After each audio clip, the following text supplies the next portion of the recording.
Il est 13 heures dans les locaux de Eusavé Télévision ce mercredi 14 janvier 2026. Internautes de Eusavé TV, bonsoir à toutes et à tous et bienvenue au rendez-vous de l'information. À la une de l'actualité à Ouassapénco, dans le département de la Takora, des individus armés non identifiés ont attaqué et incendié le commissariat de l'arrondissement de Imansu. À l'international, plus précisément en Ouganda, les autorités ont procédé à une coupure totale d'Internet à la veille de la présidentielle et des législatives du 15 janvier, une décision qui suscite de vives inquiétudes sur la transparence du processus électoral. Et puis en sport, reprise de la Celtics Ligue 1 après l'élimination des Guépards du Bénin à la CAN Maroc 2025, avec notamment la victoire de l'ASPAC face à Damissa FC sur le score de 2-0. Plus de détails dans cette édition.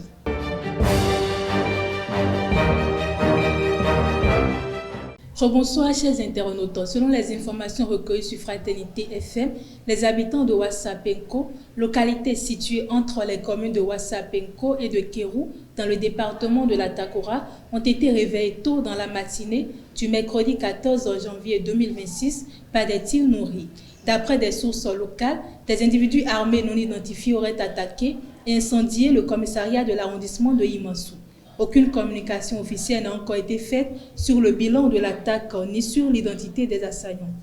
La police républicaine est désormais dotée de 4 aéronefs de nouvelle génération. Cet équipement marque une étape importante dans la modernisation des moyens de sécurité du pays. Ces appareils renforcent les capacités de surveillance, de mobilité et d'intervention des forces de l'ordre, notamment pour la sécurisation des frontières, le contrôle des zones sensibles et l'encadrement des grands rassemblements.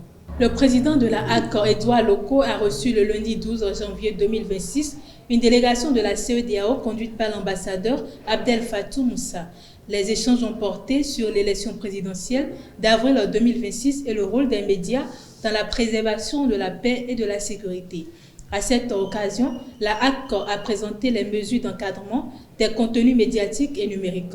La CEDEAO a salué l'action de l'institution et réaffirmé son soutien pour un environnement médiatique responsable et un scrutin apaisé au Bénin. Le commissariat spécial de la zone industrielle de Glodjigbe a démantelé lundi 12 janvier 2026 un réseau de vol et de recel de câbles électriques en cuivre. L'opération fait suite à l'interpellation d'un employé pris en flagrant délit au magasin numéro 8 de la GTIZ en possession de rouleaux de câbles. Les investigations ont conduit à l'arrestation de 4 autres suspects à Tango, Djevier et à Godomé. Tous seront présentés au procureur de la République. Hors de nos frontières, à la veille de la présidentielle et des législatives du 15 janvier, les autorités ougandaises ont procédé mardi 13 janvier 2026 à une coupure totale d'Internet sur l'ensemble du territoire. La Commission ougandaise des communications justifie cette décision par la volonté de lutter contre la désinformation, la fraude électorale et les risques de violence.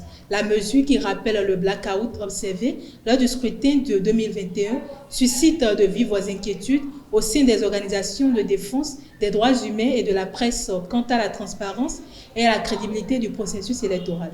Des affrontements ont opposé mardi 13 janvier 2026 l'armée tchadienne aux rebelles du mouvement pour la paix, la reconstruction et le développement dans la région du Moyen-Chari au sud du pays, près de la frontière centrafricaine.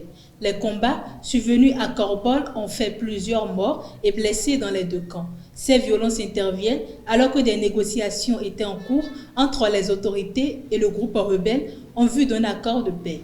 Le calme revient progressivement à Zemio dans le sud-est de la Centrafrique après plusieurs jours d'affrontements entre les forces armées centrafricaines appuyées par leurs alliés russes et la milice Azandé Anikwi-B.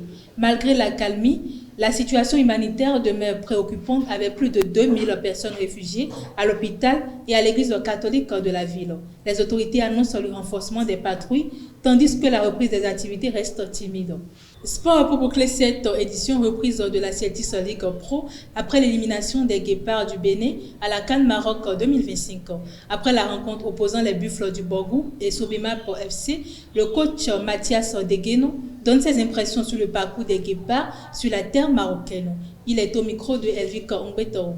Nous avons suivi avec beaucoup d'attention, beaucoup de satisfaction la prestation du 11 national au Maroc qui est sorti à l'étape des 8e finales. Je pense pour moi qu'il y a un travail de reconstruction de l'équipe qui a amorcé depuis un moment avec le sélectionneur. Et puisque vous devez constater qu'il y a beaucoup de joueurs, de jeunes joueurs bien évidemment, qui font leur entrée dans le 11 national. Et je pense que c'est dans la durée que ce travail va donner.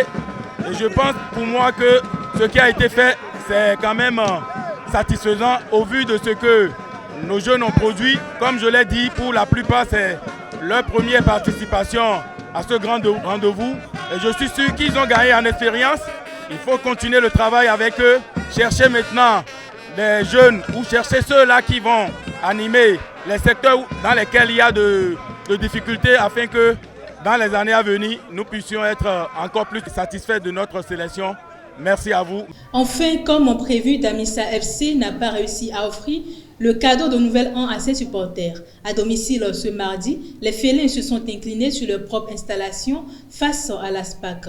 Les portugais d'ASPAC, menés par le coach Richard Biot, ont dominé les locaux 2-0 et ont réussi à prendre les 3 points. Suivez les réactions d'après-match avec Mouidino Lawani. Aller prendre des points à l'extérieur, ce n'était pas évident, surtout qu'on joue face à Damissa. Damissa qui ne perd jamais sur son terrain. Donc venir prendre 3 points ici, ce n'est qu'une satisfaction. Non, le secret, il n'y a pas un secret. Et ce n'est que le travail. Nous essayons de prendre les adversaires les uns après les autres et voir comment l'adversaire joue. Et en tenant compte des forces et des faiblesses de l'adversaire, nous mettons en place une stratégie. Alors, quand ça marche, ok, tant mieux. Mais il faut reconnaître que nous avons en face une équipe de Damissa qui n'est pas mauvaise, une très belle équipe qui joue bien au ballon. Seulement nous avons été très précis, nous sommes restés concentrés, nous avons exploité nos premières occasions, ce qui nous a permis de faire la différence très tôt. Après on a su gérer, parce qu'on avait déjà notre stratégie en place, donc on a su gérer cet avantage, ce qui nous a permis de gagner le match. On sent dans les joueurs qui n'ont pas trop en jambes aujourd'hui, ça joue un peu sur nous et aussi parce qu'on a eu des malades et aussi des blessures quoi. Ça fait que l'équipe a changé un peu quoi aujourd'hui. Ce soir maintenant il y a beaucoup de choses qu'on doit corriger. D'abord il faut qu'il soit bien collectif par rapport à ceux qui sont joués aujourd'hui quoi. Et aussi il faut qu'il soit encore plus concentré sur le terrain quoi. Mesdames et messieurs, c'est tout pour ce 13h. Merci de m'avoir suivi. Bon appétit chez vous et à très bientôt.